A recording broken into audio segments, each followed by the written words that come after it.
Yeah. Hello and welcome to another episode of the Dance Thinkers. We're getting dance. We're getting dance in here, okay? Oh, and we're very dense people. I don't think you understand how dense. Dance! You've heard of a neutron star collapsing on itself because of its denseness. Well, guess what? We've got 10 of those. As I'm flexing my cobra traps, we've got 10 of those in our brains right now going. You thought titanium was dense? You haven't heard of the Dense Thinkers. We're taking a break from Nietzsche, some other ideas, and we're dipping our toes into Stoicism. That may not be the right term. Stoicism, it sounds right. Today, Is right. we're going to be talking about one of three of the main peeps that really brought Stoicism to the wider masses. We're talking about Seneca, okay? We're talking about that boy who was, I don't know, killed by Emperor Nero, forcing him to commit suicide. What did he have to teach us? What was so dangerous about him? Some of his ideas were being content with enough. You know, you got food, water, shelter, clothing, and a strong inner self. What more do you need, you know? Each day, practice moderation. We don't need to live in excess. We're eating nourishing foods. We're doing all these things. Just be content with what you have. Another one of these tenets is developing our inner selves. Meditating, learning, self-improvement, recognizing our own flaws. How can we find the solutions to all these things? Being troubled by the outside world. Focus on your inner world. And then the outer world may get better from it. Getting knowledge and all of these things. Another big thing was,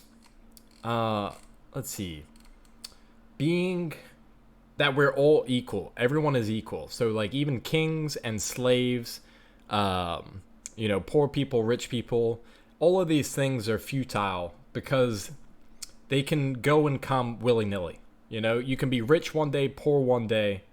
You can be a king one day and then your kingdom falls. You can be a slave and gain your freedom. So we can't have judgments of others. We can't have judgment of others when these things can just leave us. Same with possessions. You know, you can't hold on to these possessions because they can just go. So what does that leave us? It means that these externalized things that we perceive as being very important are not as important as our internalized self, because that's what we have all the time. You know, you may have many friends, but sometimes you need to be a friend to yourself, and the one that's a friend to himself is a friend to all.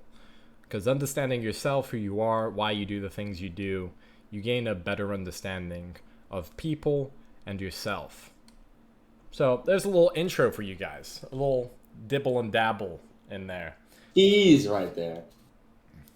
I mean, that's a strong point about being a friend to yourself, being able to love yourself as a first. It really should. I think, no, it's not the first commandment, but it really should be the first commandment is love thyself. It might actually be the first commandment. I'm pretty sure it's probably that and then don't murder people. Mm-hmm. But my point is that it's a very good point because in order to love anyone else fully, one must love themselves first. In order to be good friends with anyone fully, you must have a healthy relationship to yourself. And if you don't, that should be priority number one to be fixed. And how you can do that is by following themes and having a dialogue, as we're about to explore, having a dialogue with the ancient, I won't call them ancient philosophers because that makes it seem like it's this dated, archaic kind of forged in the crucible nonsense. But they are from a different time in which we have the liberty to explore. And so that's what we're going to do. That's what I like to hear. A lot of Stoicism is really interesting, and I think a lot of people take a lot of it and put it in their self-help books without really knowing that it all stems from these three key philosophers.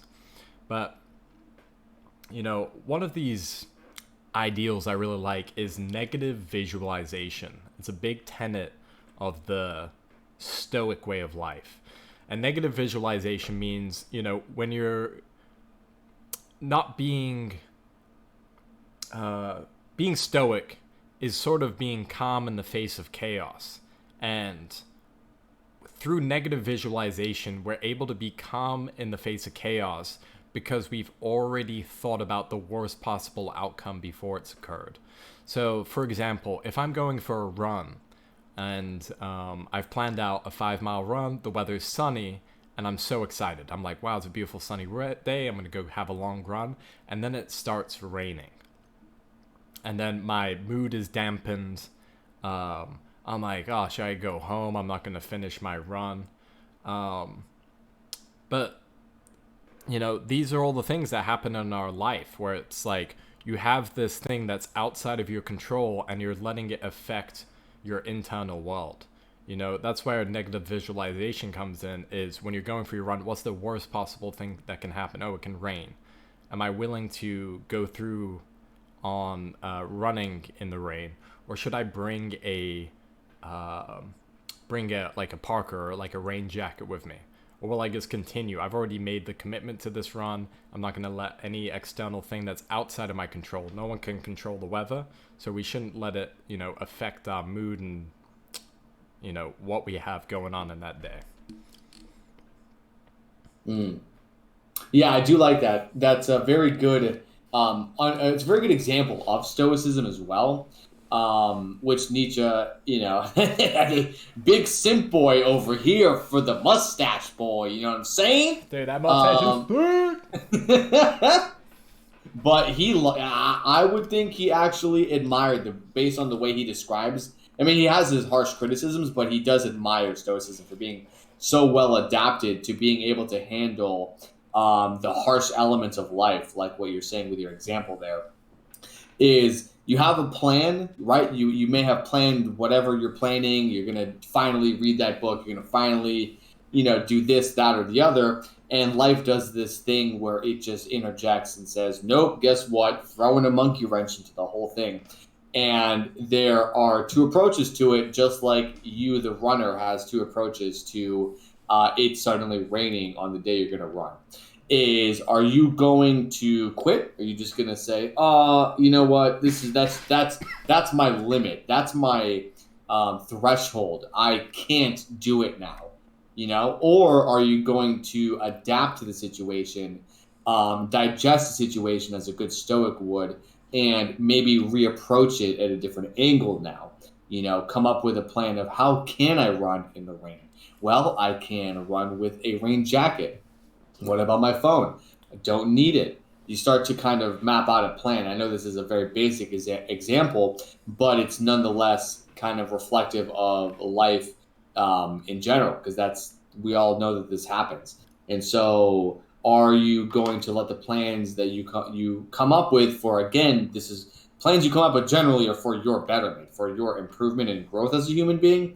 So are they going to fall like a stack of a house of cards at the first blow of the wind, or are you going to fortify your plan as a stone castle with dragons flying around and alligator, lizard, unicorns in the lakes, in the ponds around? You know what I mean? So the choice is yours, people. Unicorns or cards. Okay, I like that. Yeah, and that's great points you made, and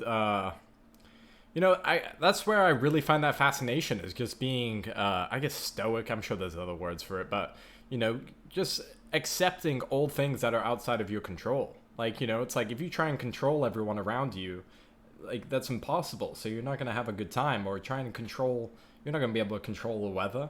So it's like that's where that negative visualization comes in.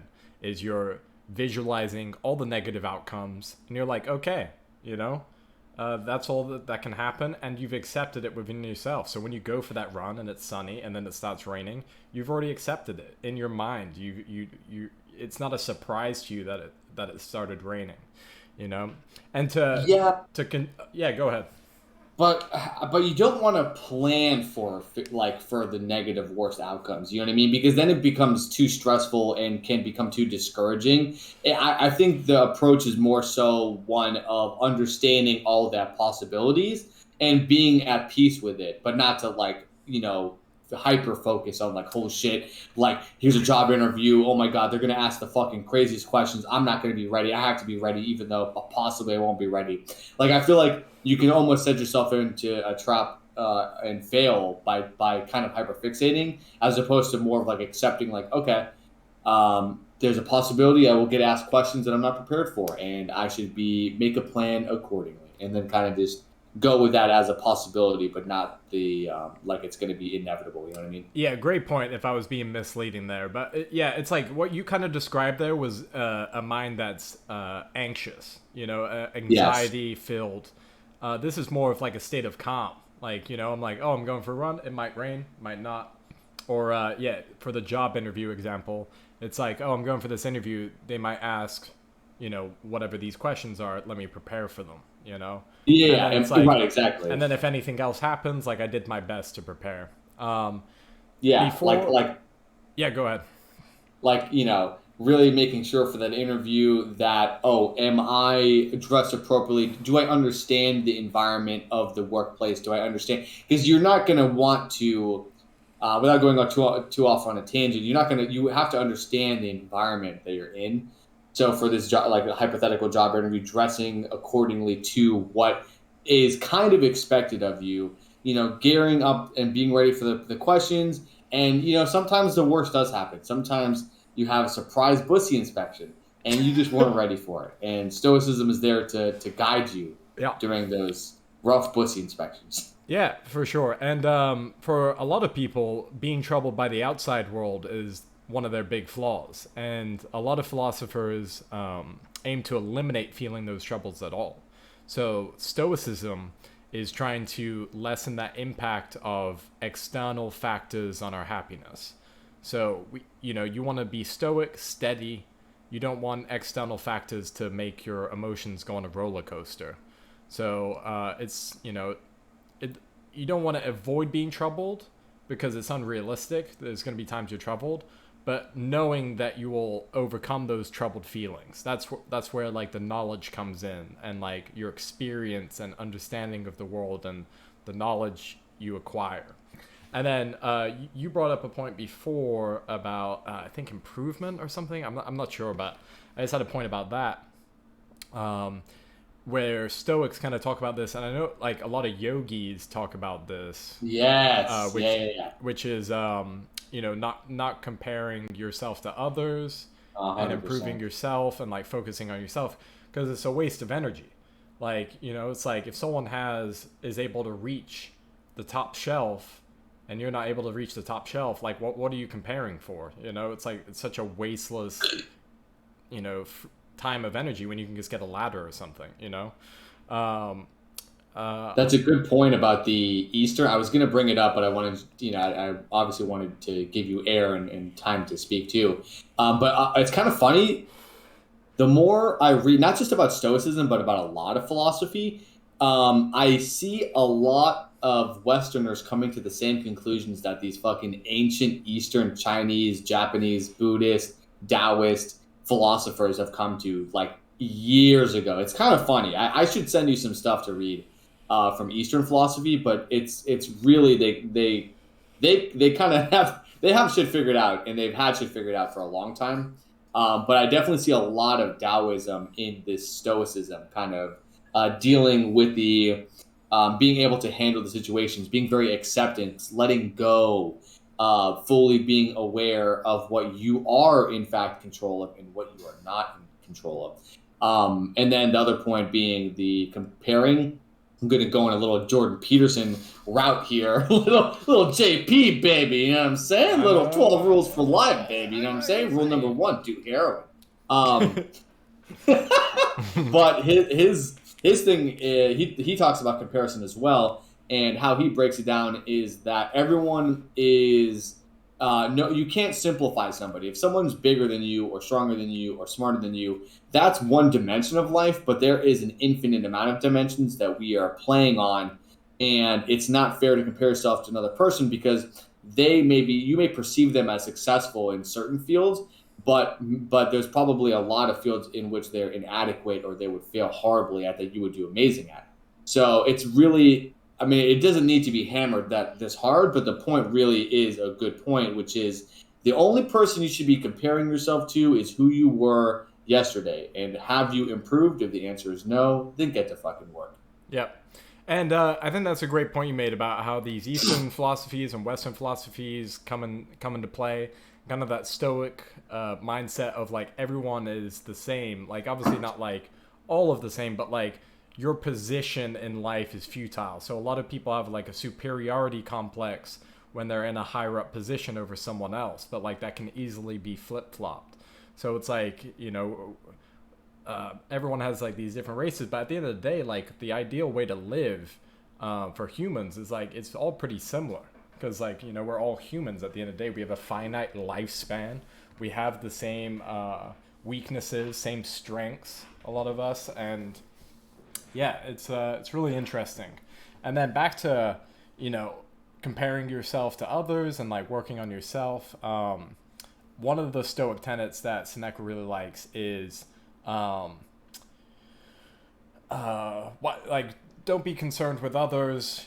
Come to that when you've already outdone yourself. You want to set yourself a limit which you couldn't even exceed if you wanted to, which is like I think a lot of people adopt that, and I think it's a really good thing because it sets you're not limited by your own goals. It's like you're never going to achieve that goal, but if you just get like 1%, 2%, 3% closer, it's going to be much better than if you set a very a small goal. And then we have like I think Socrates, I'm pretty sure, kind of lays out that you should set small goals to your large goal, which makes sense. But I do like that setting a very high goal, and being able to climb that mountain one step at a time. Yeah, I mean that is a very good point. And like the most, I think, what's the word for useful? Like realistic? I don't know. I forgot. My brain is farting on this specific word, but damn it, fish oil, why aren't you working? But I need more creatine, dude. Um, sorry, now I'm getting really lost. Can I move on to another point? Yeah, I yeah. don't think Move I on, had move that on. much I'm there. kind of yeah. So one of the big points we just read in the section, and I'm going to have Ryan speak more to it than I can because I didn't read it that much, is that life. So we talked about having the dialogue with the philosophers, using, not reinventing the wheel. We spoke about that, how we are able to have a conversation with these old texts and learn from them and improve at a faster pace. And the example Ryan and I were speaking about before recording the podcast in our little warm up session was he brought up the example of the blacksmith, who, if you are in a family of blacksmiths, every generation learns so much and so quickly because of the previous accomplishments of the generations beforehand that they can kind of become this elite, all knowing, powerful, advanced blacksmith and then continue that. And it's the blacksmith in this case is the philosophers. They've thought through a lot of things and have experienced life because we all are human, as Ryan said, and we all kind of endure the same battles more or less. And by reading these philosophers, you can kind of see how their approaches to things are, and you can have a dialogue. And since everybody's different, because we're all built different, you can adjust and kind of combine different aspects. It's I think people subconsciously get this idea that you can't combine because it's contradictory. Certain aspects of Stoicism and existentialism and absurdism and whatever. But the truth of the matter is, you can do whatever you want. Everyone's personality is different, and it might suit you to believe X, Y, and Z from Stoicism, but A, B, C from existentialism, and that's what you should do. And then the other point we were going to get to is life is short. Life is short and anxious for those who forget the past, neglect the present, and fear the future. I think this is one of the strongest quotes coming from this section that we read here. And what does it mean? What does it mean? Those who forget the past, those who don't look back at all that has come before them that built up to them. Because I think people forget also is like all your ancestors before you, all of people throughout time and history of society has led to this point. And it's important to, if you want to understand who you are in this time period now, you have to look back at the past. So you can't forget the past. Neglecting the present, so abdicating your responsibilities to become a good citizen, and to become, a good person in your community, abdicating that responsibility in favor of drinking and whoring and wasting your time at night with the lot lizards, as some poets would have you believe is the right thing to do. And then the fear for the future, because your time is now fleeting because of the choices and actions you've made. So I want to hear Ryan's input on this powerful quote. Yeah, I'm just going to touch upon some of the points you brought up before. Go for it, dude. Dude. Which is, you were talking about how the blacksmith and how through generations he was able to add on to what his ancestors had taught him. And it's kind of like a cheat code to learning about life, is like these men had spent such a long time thinking about the right way to live and all of these things. And that's sort of the point, is they write down all of their perspectives from their mind and what they've learned. And it's our duty to add on to it. That's kind of what they want. That's why they all had disciples and people they taught to, and then they can add on to it, and they can add on to it. And that's where Seneca's kind of point in the shortness of life is that, if you think your life is short, you can argue with these great minds and have conversations with them through their text, because they kind of poured their soul and thoughts into these papers. So like you said, you can add certain philosophies from these things, disagree with these, and kind of accumulate your own philosophy of what you think it is to live, and perhaps write that down, and others will read it and be able to see what you learned through your time on this planet and add on to it. And if we waste our time with I guess this deadly sins, where it's like a lot of those are such big time wasters, where it's like lust and gluttony and drinking and being hungover, so then you're drinking Greed, again, wrath. and it's like all these things. So it's really interesting, and I do really like that, where if you think your time is short, you can utilize your time in a much more productive manner, which will increase the amount of time you have, because you're not wasting it as much. And then to touch upon the past, present, future thing, I think one of the big things in Stoicism is embracing that present moment. While we should examine our past and our flaws in order to make future decisions, we should always live in the present as much as possible. Besides from learning from our mistakes, reflecting on a fond memory, dwelling on the past, it does us no good. It's already over with, it's done, it's zilch. So we should be in the present, thinking about, what you said before, being better than we were the day before, improving, setting that high goal and improving upon it each day, learning from the mistake, continuing forward. For anxiety, worrying about the future, that doesn't help either. It's how many people have actually predicted the future and been right? It's very rare. How many times has the world supposed to have ended and it keeps on spinning on that wheel? Slow down there, buddy. Slow down. What's up? Hello? Oh. I don't think you understand, buddy. The Aztecs in 2012 got it right. You see, we have split into an alternate dimension because of the of that one organization in Switzerland. What are they doing? With the Hadron Colliders? DARPA. I forget what's the group called? They're oh god. We're talking about DARPA? No, not DARPA. There's the one in Europe is worse. If you look at it, they have satanic sculptures outside their fucking buildings. And that's they what pretty we much don't want. created. They created another universe, pretty much, and we're living in this weird weird world. I mean, that could be the case. Who knows, dude? Whatever. But we're living in the present moment. We're living in the present. That's right. Dude. Yeah, We're living yeah. right now. So Like the Zen Buddhists. Like yeah, you got to live.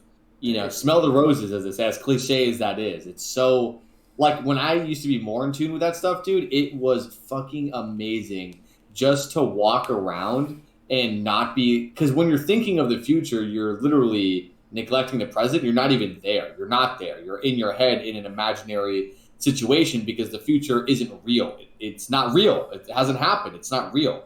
And so you like you lose out on the wonders of life of like just being with outside in nature, like really being there, hearing the birds sing their songs, like being able to touch the tree and like be there and understand and feel is like such a powerful and overwhelming thing. And yes, people, if you couldn't tell, I love mushrooms. Anyways, yeah. So yeah. Well, besides the point of mushroom, I think it's such a great point because now we have this technology and everyone's on their phones and not like engaging with people. And I was talking to someone who's a psychologist, and they were saying like people come up to them and they're like, "I think I have ADHD," and she was like, "Yeah, everyone has ADHD. Like our attention span has gone so low. Like you can even tell through our social medias how short videos are becoming. We've got the scrolling feature." Faster, quicker, even shorter. even on AdSense, like if you're on like Google AdSense, like the amount of time that people spend to go click or go on a website, it's 2 seconds. So it's like if you haven't engaged them in 2 seconds, you've lost them, which is crazy. Like that's how fast our minds are going. And like you've been with people who are like you're hanging out with them, but like they're present, but like their mind isn't present because like they're in their own head or they're on their phone or thinking about something else. So I think for us to become more connected as humans, we've got to be present. We got to live in the present. We can't be thinking about the past or the future or like what I'm gonna do on Sunday. What can you do today? Yeah, preach, brother. Yeah, you really poison the present with anxiety of the future or depression of the past. If you think about it, it brings this like toxic poison.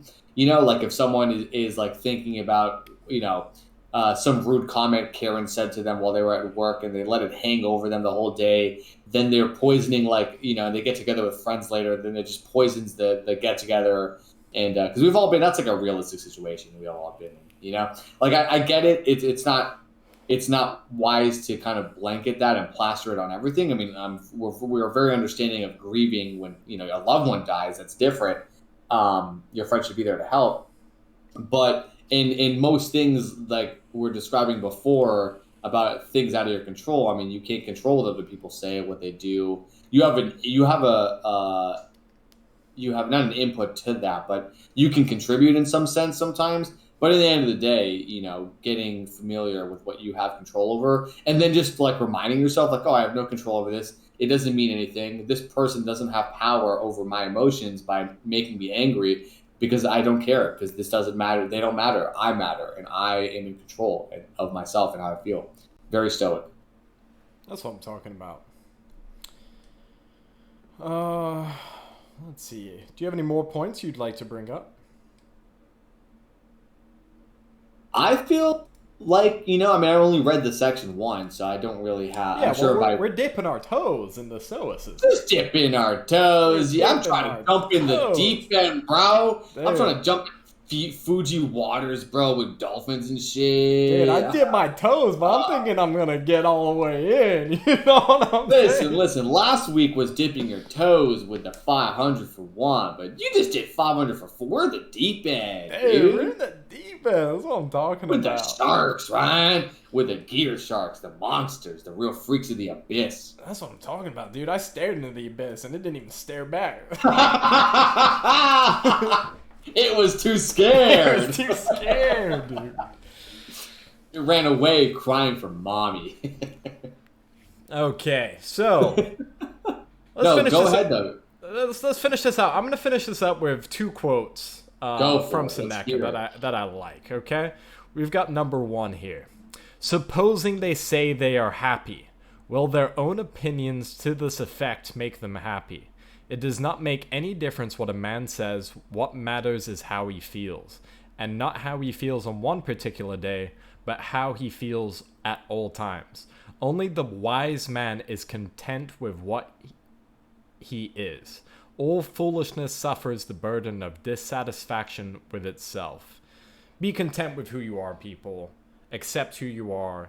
And, you say you're happy, but are you just saying that to appease others, Be content with who you are.